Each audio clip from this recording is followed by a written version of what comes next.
This is Margaret, a 74-year-old grandmother. Her life has been a long journey of sacrifice. And now let's hear her story, in her own words. The sound of a door closing has a finality to it that cuts deeper than any word ever spoken. Heard that sound 43 years ago when I first walked through the threshold of what I thought would be my family's sanctuary. My name is Margaret, and I am 74 years old.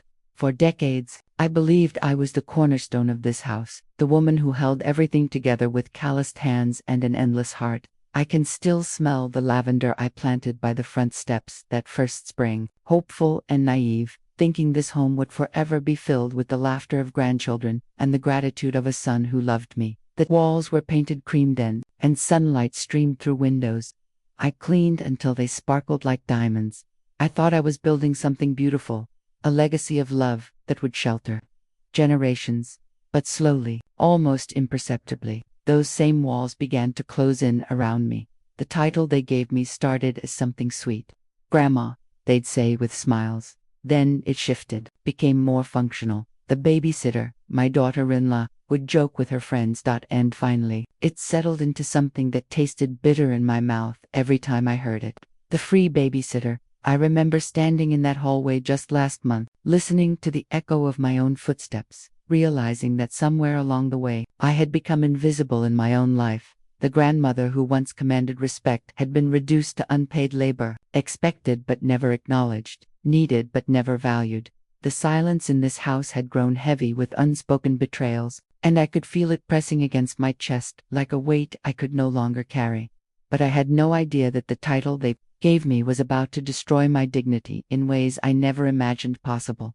Looking back now, I can trace the path of my sacrifices like footprints in sand, each one leading me further from the woman I used to be. It started 40 years ago when my husband died, leaving me with a teenage son and a heart full of determination. I sold my grandmother's pearl necklace, the only thing of value I owned, to pay for his college tuition. I remember the weight of those pearls in my palm one last time, feeling their smoothness before handing them to the jeweler, who barely looked at me as he counted out the bills. My son, David, was brilliant. He had his father's eyes and my stubborn streak, and I knew education was his ticket to a better life. So I worked 3 jobs, cleaning offices before dawn, watching neighbors' children during the day, and folding laundry at the laundromat until my fingers bled. I cooked meals that could stretch for days, wearing the same 2 dresses until the fabric grew thin at the elbows. Every sacrifice felt sacred then, every tired muscle a testament to my love. When David graduated and found work, when he met Sarah and fell in love, I thought my hardships had purchased something precious, security for my family and a place in their hearts. I moved in with them when their first child was born, not because I had to, but because they asked me to. "We need you, Mom," David said, his voice warm with what I believed was genuine affection. The baby needs her grandmother, and how I loved being needed. I rocked little Emma through colicky nights, sang lullabies my own mother had sung to me, and felt my purpose crystallize around this tiny life that gripped my finger with such fierce trust. When Sarah returned to work, I became Emma's world during the day, feeding her, teaching her first words, kissing scraped knees, and reading stories until my voice grew hoarse. Then came Michael, then Sophie. 3 beautiful children who called me Nana and ran to me with their secrets, their tears, their joy. I cooked meals for 7 people every night, my arthritic hands kneading dough and stirring pots that seemed to grow heavier each year. I did laundry that never seemed to end, folded tiny clothes that smelled of grass stains and childhood adventures. But somewhere in those years of endless service, Sarah began making comments that lodged themselves under my skin like splinters. "You're so lucky to have a place to live," she'd say while I scrubbed their floors. Not everyone would be so generous. The word generous always came out sharp, like she was doing me the favor rather than the other way around. I began to understand that in her mind, my presence wasn't a gift, it was a debt I owed for the privilege of having a roof over my head. I thought my sacrifices had secured my place in this family, had earned me the respect and love I'd invested everything to build. But they were tallying a debt I never owed, keeping a ledger of my worth that I was never allowed to see. The first crack in my illusion came during Emma's 8th birthday party. House buzzed with the energy of celebration. children's laughter echoing through rooms. I'd spent hours decorating, the sweet smell of vanilla cake I'd baked from scratch filling the air, wrapping paper scattered like confetti across the living room floor I'd polished until it gleamed. I stood in the kitchen, washing dishes while the party continued around me, when I heard Sarah's voice carry over the music. She was talking to her sister, their voices low but not low enough. Margaret should really open a babysitting service, she laughed, the sound sharp as breaking glass. She's gotten so good at it, and Lord knows she's been getting enough practice. The other women laughed, a chorus of approval that made my hands freeze in the soapy water. I looked up to see David standing in the doorway, his face flushed, his eyes fixed on his shoes. He had heard every word, and his silence cut deeper than his wife's cruelty.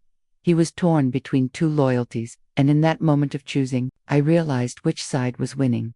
The cake I'd spent hours perfecting suddenly tasted like ash in my mouth. The children's laughter that had warmed my heart moments before now sounded distant, as if it were coming from another life, one where I still mattered, where my love was still wanted rather than simply expected. It was during that night of laughter that the seeds of my public humiliation were planted, taking root in soil I had watered with my own tears.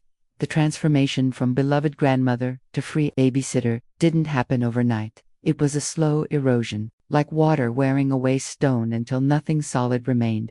But the moment it became official, the moment Sarah gave voice to what had been growing in the shadows, it hit me with the force of a physical blow. It was a Tuesday morning. I remember because I was making pancakes for the children before school, the batter sizzling in the pan, filling the kitchen with the warm scent of vanilla and butter. Sarah's friends had come for coffee, and their voices carried from the living room where I could hear every word. "I don't know how you manage with 3 kids," one of them said, her tone admiring.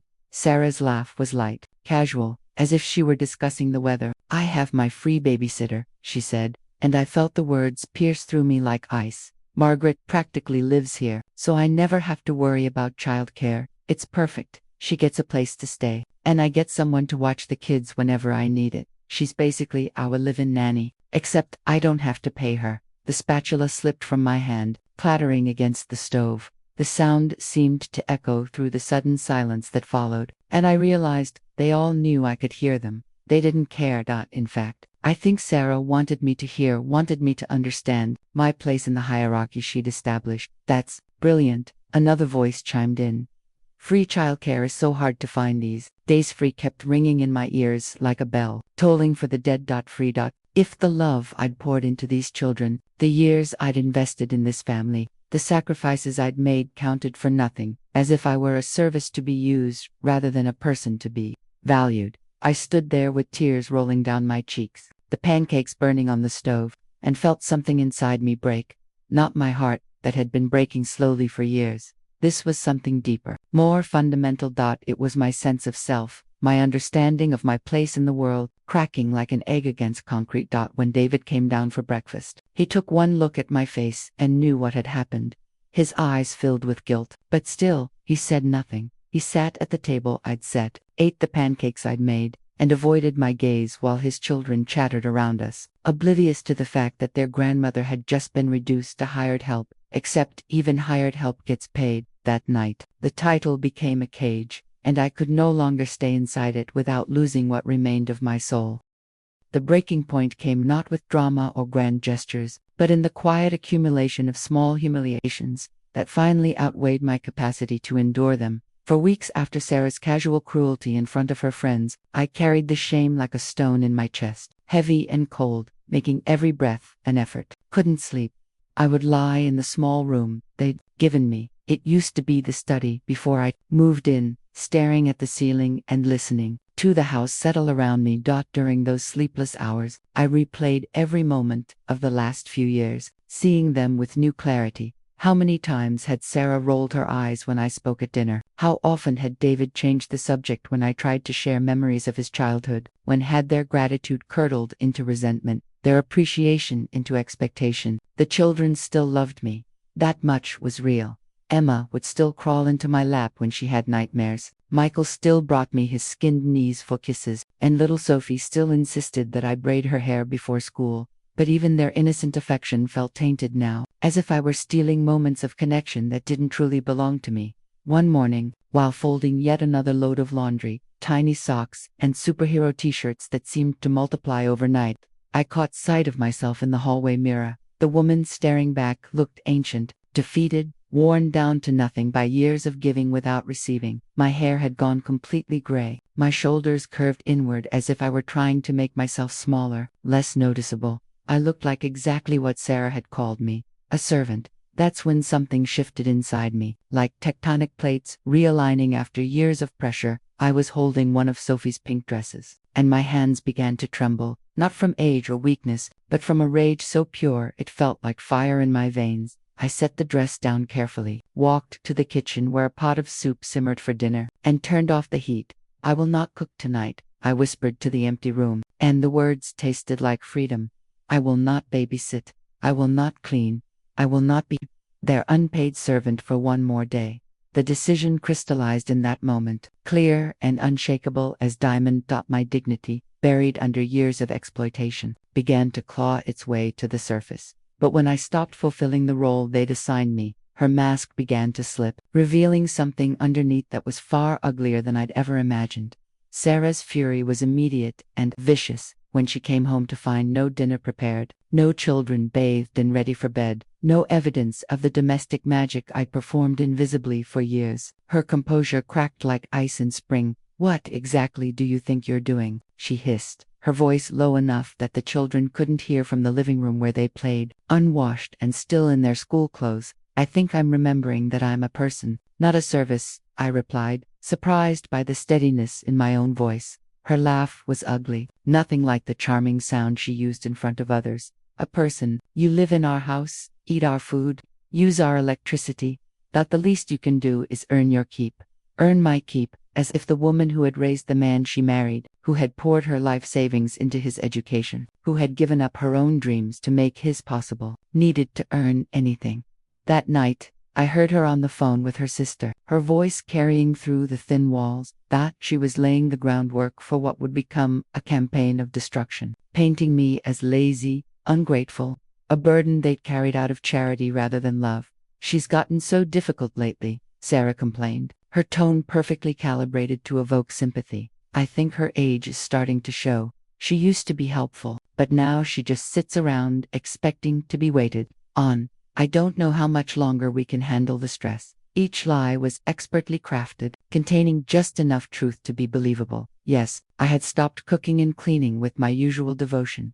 Yes, I had become less accommodating, less eager to please, but the context, the years of exploitation, the casual cruelty, the systematic devaluation of my worth was carefully omitted from her narrative. David, caught between his mother and his wife, chose the path of least resistance, avoidance. He left for work earlier and came home later. When he was forced to be in the same room with me, he looked everywhere but my eyes, his guilt written across his face in lines that hadn't been there before. I began to understand that betrayal isn't always a single moment of treachery. Sometimes it's the slow accumulation of small cowardices, each one easier to justify than the last. What she did next would drag my name through the mud in ways I never imagined, but it would also give me something precious, absolute clarity about who these people really were. The community center's monthly social was usually a pleasant affair. Elderly neighbors, gathering over coffee and cookies to share gossip and catch up on local news. I had attended for years, back when I was still seen as David's beloved mother rather than his family's. Unpaid domestic help. Sarah knew this. She counted on it. She arrived that Thursday evening dressed in her best outfit, her smile bright and her manner perfectly calculated to draw sympathy. I watched from across the room as she positioned herself among a group of women I'd known for decades, women who had once asked about my health and complimented my cooking. "I'm so worried about Margaret," I heard her say, her voice carrying just the right note of concern. "Living with elderly family is so challenging. We've been trying to be patient, but she's become so difficult. Yesterday, she refused to watch the children, even though I had an important appointment. Came home to find them unfed and still in their school clothes." The technical truth of her words made them more devastating than any outright lie could have been. Yes, I had refused to watch the children. They had been unfed and in their school clothes. But the context, my years of unpaid service, my breaking point, my decision to reclaim my dignity, was erased from her version of events. She used to be so helpful, Sarah continued, dabbing at her eyes with a tissue she'd brought specifically for this performance, but lately, it's like she only cares about appearances. She wants everyone to think she's this devoted grandmother, but behind closed doors, she's abandoned her responsibilities entirely. I stood frozen by the refreshment table, watching faces I'd known for years turn toward me with expressions ranging from pity to judgment. Mrs. Pattison, who had praised my apple pie for 20 years, looked at me as if I'd suddenly become a stranger. Mr. Tochen, whose grandchildren I'd helped tutor, shook his head in disappointment. David stood near the back of the room, his face a mask of conflict and shame. He could have spoken up, could have told them about my decades of sacrifice, about the pearls I'd sold for his education, about the 3 jobs I'd worked to give him opportunities. Instead, he stared at his shoes, his silence more damning than any accusation. The taste of humiliation is metallic and bitter, coating your tongue until even breathing feels like swallowing poison. I tasted it in every glance, every whispered comment, every expression of manufactured sympathy directed my way. People who had once sought my advice now spoke to me in the careful tones reserved for the pitied and demonic. But underneath the shame, something else was growing, something hot and fierce and unbreakable. They wanted to see weakness, to reduce me to the pathetic figure Sarah had painted. They were about to discover that a woman who survives betrayal doesn't become smaller, she becomes forged, steel. If they wanted to see weakness, they would soon meet a strength they never imagined possible. The transformation from victim to strategist happened in the quiet hours after public humiliation, when rage crystallizes into purpose and pain becomes fuel for justice. I spent the night after the community center incident sitting at my small desk, surrounded by boxers I hadn't opened since moving into this house years ago. Inside those boxes was the evidence of my true story. Receipts for David's tuition payments, thank you notes from neighbors whose children I'd helped raise, photographs of birthday parties I'd planned and paid for, medical records showing the times I'd donated blood to cover his childhood surgeries, bank statements documenting the thousands of dollars I'd contributed to this household over the years. I had saved everything, the way women of my generation do, never imagining I'd need proof of my own worth. But there it was, 40 years of documentation showing that I wasn't the burden Sarah painted me to be. I was the foundation this family had been built on. My neighbor, Mrs. Rodriguez, found me crying over a particularly damning piece of evidence, the receipt for Sophie's hospital bill when she'd broken her arm last year. David and Sarah's insurance hadn't covered everything, and without hesitation, I'd used my Social Security money to pay the difference.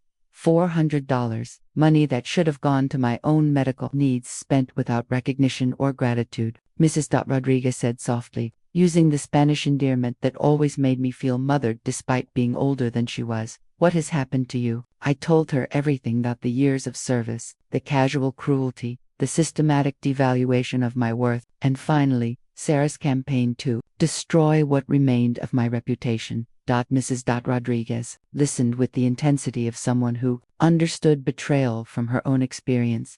You have been invisible too long, she said when I finished. It is time for them to see you clearly. She helped me organize the evidence, her steady presence giving me courage I'd forgotten I possessed.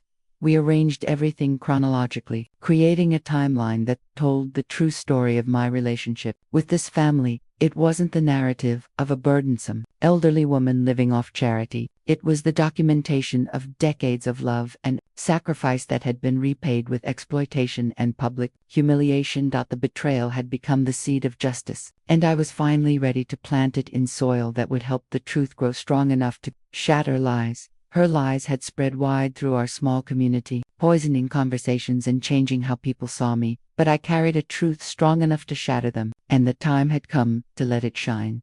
The monthly board meeting of the community center was always well attended, and I knew Sarah would be there. She never missed an opportunity to perform her version of the devoted daughter-in-law struggling with difficult family circumstances. What she didn't expect was for me to be there too, carrying a folder that contained the power to rewrite the narrative she'd worked so hard to establish. I waited until the formal business was concluded and the floor opened for community concerns.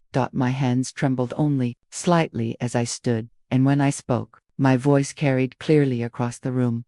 I need to address some misunderstandings about my family situation, I began, my words measured and calm. Last week, stories were shared about my supposed neglect of my grandchildren and my failure to contribute to my family's household. I think it's important that you know the complete truth. The room grew quiet, every eye focused on me with an intensity I hadn't felt in years. Sarah's face had gone pale, but she maintained her composure, perhaps thinking she could weather whatever I might say. I opened my folder and began to read. The receipt for David's college tuition, paid with money from selling my grandmother's pearls. Bank statements showing monthly contributions to the household expenses, even during months when my Social Security barely covered my own needs. Thank you cards from neighbors whose children I'd cared for free of charge when they faced emergencies. Medical records showing the times I'd donated blood for David's childhood surgeries, back when such donations came with small financial compensation that I'd never kept for myself. With each piece of evidence, the room grew more still, the weight of accumulated truth settling over the assembled community like snow. I showed them photographs of birthday parties I'd organized and funded, Christmas mornings where gifts from Grandma had been purchased with money I'd saved from skipping meals. This is the receipt for Sophie's hospital bill, I said, holding up the paper that had made me cry the night before. $400. I paid last year when insurance didn't cover her emergency room visit. This is the letter from Emma's school, thanking me for the supplies I donated to her classroom. These are the grocery receipts from the months when I did all the shopping, using money from my Social Security check. Mrs. Chen, who had looked at me with disappointment just days before, now stared at Sarah with something approaching horror. Mr. Buff Patterson shook his head slowly, as if clearing fog from his vision. One by one, the faces in the room transformed as they processed the gap between the story they'd been told and the evidence before them. David sat in the back corner, his face crumbling as the full weight of his mother's contributions was laid bare in public. His silence during Sarah's campaign of destruction was now revealed, not as neutrality, but as complicity in a profound injustice. Sarah tried to interrupt, to offer explanations and justifications, but the evidence spoke louder than her words ever could.